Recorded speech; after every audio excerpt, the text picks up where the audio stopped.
अस्सलाम वालेकुम। बहुत बहुत शुक्रिया अजहर साहब आपके वक्त के लिए। एक तो आपको पहले बहुत बहुत मुबारक हो, IMF ने 7 अरब डॉलर्स का कर्जा मंजूर कर लिया है। पाकिस्तान के कुल मजमूई कर्जे जो 71,000 अरब रुपए पे हैं, अब वो बढ़ जाएंगे और अब बहुत सारे कर्जे आना शुरू हो जाएंगे और हर पाकिस्तानी मजीद मकरूज हो जाएगा, लेकिन हम डिफॉल्ट नहीं करेंगे और मुआशी बहाली की तरफ जा रहे हैं। आपको इस बात की खुशी तो होगी अजहर साहब? ना, बहुत शुक्रिया। लेकिन खुशी तो इस बात की है कि मुल्क डिफॉल्ट से बच जाएगा, लेकिन ओवरऑल जो हालात हैं मुल्क के मुआशी, उससे तो मैं बिल्कुल खुश नहीं हूँ जी। हालात ये हैं, वाकयात ये हैं, अगर आप इन चीजों को देखकर समझें कि अल्लाह ताला इस मुल्क का जो सत्यानाश जिन्होंने किया, आज उन्हीं के लोगों, हम उन्हीं के मरहूने मिन्नत है, हम उन्हीं की तरफ देख रहे हैं। हम समझते हैं कि यही शायद जो है, यानी और हमारे जो करता धरता है वो भी ये समझते हैं कि शायद इन्होंने कुछ, वो भी ये 85 से आज तक दे क्या सके हैं ये लोग? 85 से आज तक क्या दिया इन्होंने? कुछ नहीं दिया इन लोगों ने। इन लोगों ने कुछ नहीं दिया, कुछ नहीं दिया, कुछ नहीं दिया इन्होंने 85 से अब तक। ठीक है ना जी? तो बस उम्मीद ये रखेंगे आगे भी कुछ नहीं मिलना। अल्लाह ताला करे कि इन सब लोगों को ख्याल आ जाए, इनको शर्म आ जाए कुछ।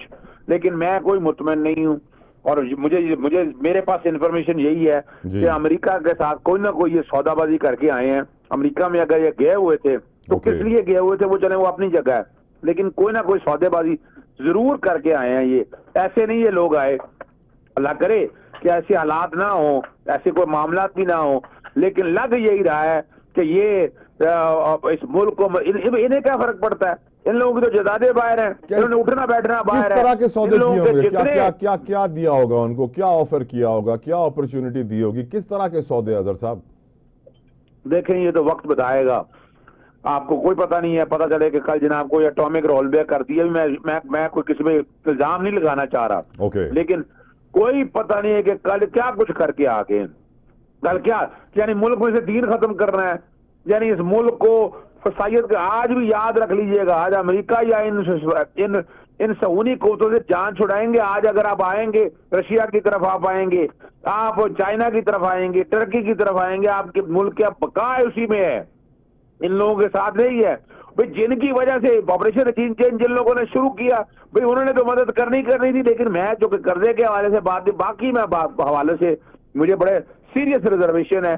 अल्लाह करे कि हालात ठीक हो और ये मुल्क आगे की तरफ जाए। मेरी आज बात हो रही थी अजहर साहब फवाद चौधरी साहब से, और वो ये कहते हैं कि मंसूर अली शाह साहब का नोटिफिकेशन नहीं निकलेगा अगर ये आईनी तरमीम आ गई।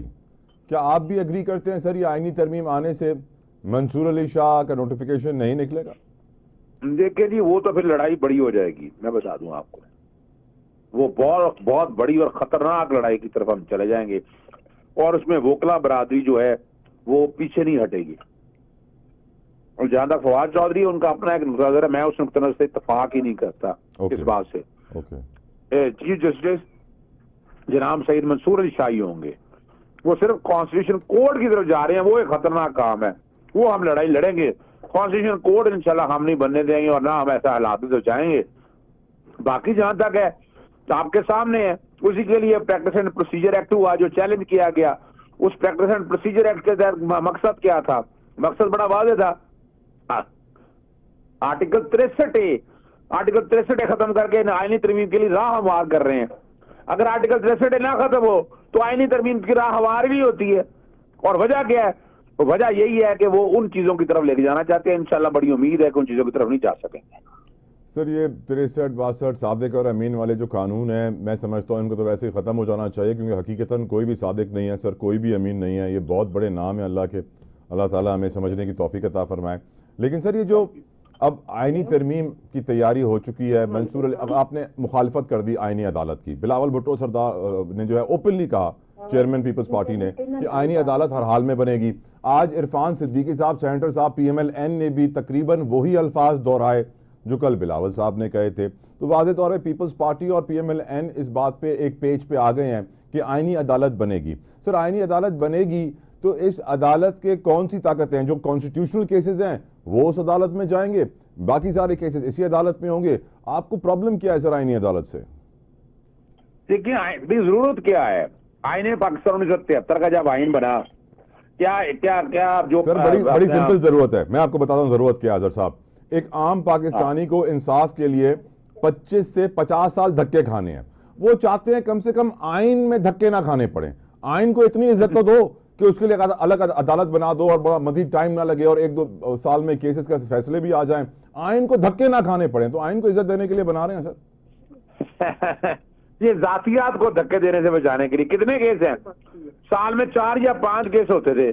اس کے لیے 7 ججز یا 8 ججز کس لیے لانا؟ ابھی اپنے آپ کو بچانے کے لیے کہ ہم آ جائیں, ہمارا قبضہ ہو, کل کوئی بھی نہ آ سکے. آج اگر یہ موجودہ سپریم کورٹ ہے یہ پابندی لگائے گی پاکستان تحریک انصاف کی آرٹیکل 17, بالکل سوال ہی پیدا نہیں ہوتا. اور کیا یہ آرٹیکل 63 اور اس طرح کی ترامیم کو مانے گی؟ کبھی نہیں مانے گی. تو یہ بنیادی طور پر وجہ ہے کہ یہ بندر بانٹ اور اپنے چیزوں کو فائدہ لینے کے لیے سارا کچھ کیا جا رہا ہے. ہم بالکل قبول نہیں کرتے اس بات کو. اور یہ آئینی عدالت کی ضرورت دیکھیں اگر بنانا ہے تو بھائی سول کورٹ اور سیشن کورٹ میں 25 لاکھ مقدمے پینڈنگ پڑے ہیں, وہ وہاں لگاؤ ججز. کیوں نہیں لگا رہے وہاں پر ججز؟ کھائے سر, آئین کی تو عزت ہونی چاہیے نا. غریب بھلے دھکے کھائے, غریب تو پیدا ہی دھکے کھانے کے لیے ہوا ہے اظہر صاحب. دیکھیں تو پھر غریب, اس دفعہ ہم غریب کے ساتھ کھڑے ہیں جناب. اوکے, ہم دھکے نہیں کھانے دیں گے ان کو. جو آئینی ہونی کا چکر بنایا ہوا ہے نا, یہ ہم اڑا کے رکھ دیں گے انشاءاللہ. 30 دن بچے. آج 25 تاریخ ہے, 26 تاریخ کو منصور علی شاہ صاحب نے چیف جسٹس کا حلف لینا ہے.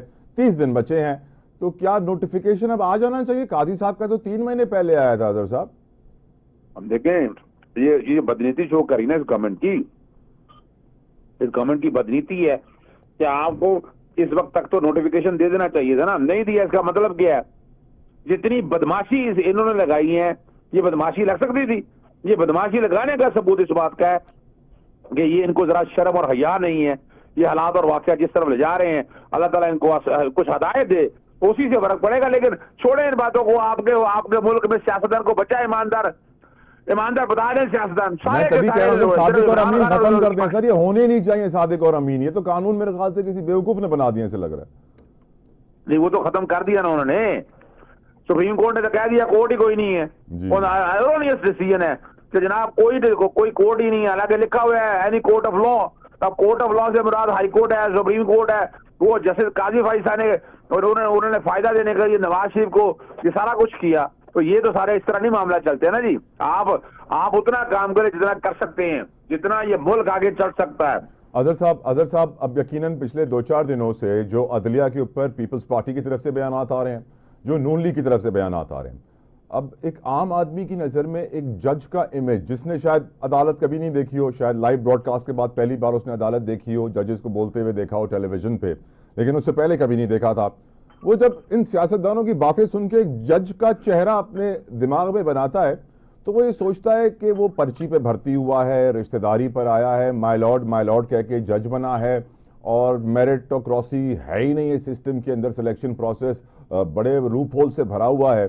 اور میں یہ سوچنے پر مجبور ہوتا ہوں اظہر صاحب کہ یہ آنریبل ججز جو اتنی ریپو رکھتے ہیں, اتنے ریپیوٹیبل ہیں, جب وہ سنتے ہیں کہ سیاستدان ان کے بارے میں کیا کہہ رہے ہیں کہ وہ پرچی پہ بھرتی ہوئے ہیں, میرٹ پہ اترتے نہیں ہیں, اور یہ نیپوٹزم ہے, کوئی جواب نہیں دیتے, انہیں برا نہیں لگتا, کوئی توہین عدالت کی کارروائی نہیں ہوتی ہے, اور ایک نیریٹو بنا دیا گیا ہے کہ جج بھرتی سفارش پہ ہوتے ہیں.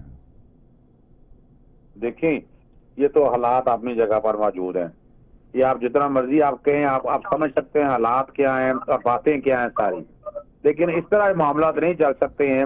اس طرح حالات جس سمت میں جا رہے ہیں یہ جا نہیں سکتے ہیں. آپ جاتے رہے, جس سمت میں بھی جاتے رہے ہیں.